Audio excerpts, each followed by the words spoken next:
So ay magulay, nakakasana yung boxer ano, ayan o.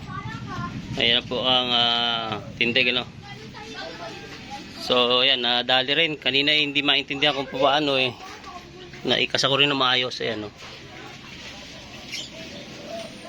So ito na lang yung kulang. Ito to. Tinanggal ko at sa tama kasi din hindi pwedeng hindi ba kumawang doon. Kawang, hindi siya pwedeng hindi tatanggalin.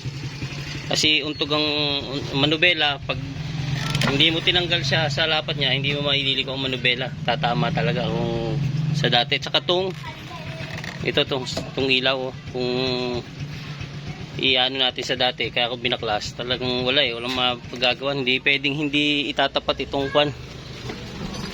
Ito. Teka. Yeah. Mangyari kasi hindi pwedeng hindi maitatapat natin itong neto no. Yang na yan, kailangan tapat yan doon sa bakal na gitna. Ayun kasi ang ng side wheel sentro.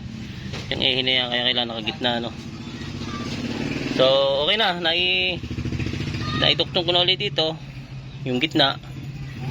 Ayan okay na yung unahan natin. So ito na yung sentro. So yun na nga lang ang kulang no. Yan, yung dalaw na yan. Yun na lang ang kulang niya. Madali na yan. Medyo ginabi na. Ito, naikapit ko na rin ano. Ayan, balik sa dati yung kwan. Bagay na bagay lang. Supremo.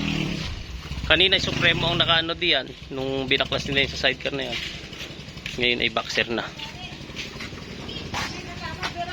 Ayan, magulay. Nadindig na. Pwede ko na tawagan yung may-ari nito.